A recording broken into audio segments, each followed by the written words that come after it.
তাহসিন, এই return form পূরণ করতে গেলে আমার মনে এত প্রশ্ন জাগে, যেমন এই খরচটা কোন হেডে দেব, এই ডকুমেন্টটা কিভাবে আপলোড করব। যদি তখন কেউ উত্তর দিতে পারতো।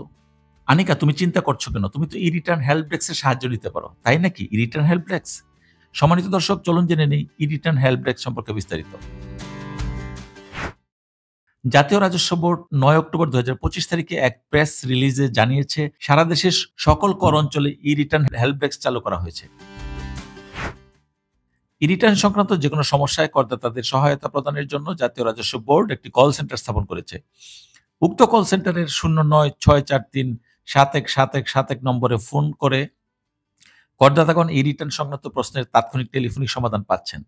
এছাড়া www.etxnbr.gov.bd এর ইটেক্স সার্ভিস অপশন হতে করদাতাগণ ই রিটার্ন সংক্রান্ত যে কোনো সমস্যা লিখিতভাবে জানালে তার সমাধান পাচ্ছেন।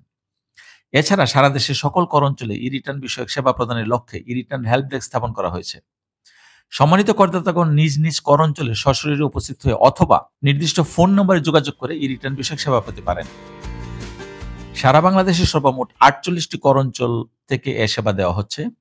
ঢাকায় ২৫টি কর অঞ্চল, চট্টগ্রামে ৬টি কর অঞ্চলে এবং বাকি ১৭টি জেলা যথাক্রমে কক্সবাজার, ময়মনসিংহ, নারায়ণগঞ্জ, গাজীপুর, রংপুর, নোয়াখালী, ফরিদপুর, খুলনা, যশোর, দিনাজপুর, রাজশাহী, বরিশাল, বগুড়া, নরসিংদী, কুমিল্লা, সিলেট ও কুষ্টিয়াতে একটি করে এবং বৃহৎ করদাতা ইউনিট বা লার্জ ট্যাক্স পেয়ার ইউনিটে একটি করে এ সেবা দেওয়া হচ্ছে। ভিডিওর ডেসক্রিপশন বক্সে সম্পূর্ণ সার্কুলারটি আপলোড করা আছে মোবাইল নাম্বার সহ, চাইলে আপনারা সেখান থেকে ডাউনলোড করে নিতে পারেন। বাহ, তাহলে তো সবকিছুই খুব সহজ হয়ে গেল। তাহলে তো শুধু আমার নয়, সবারই উচিত ই রিটার্ন হেল্প ডেস্কের সেবা নেওয়া। একদম, বিশেষ করে যারা প্রথমবার ট্যাক্স ফাইলিং করছেন অথবা যাদের কোনো কনফিউশন হচ্ছে, তাদের অবশ্যই সাহায্য নেওয়া উচিত। এতে সময়ও বাঁচবে, ভুলও কম হবে। সম্মানিত দর্শক, ভিডিওটি ভালো লাগলে লাইক, কমেন্ট ও শেয়ার করুন। গল্পে শিখি চাকরিবিধি চ্যানেলটি সাবস্ক্রাইব করে আমাদের পাশেই থাকুন। ধন্যবাদ সবাইকে।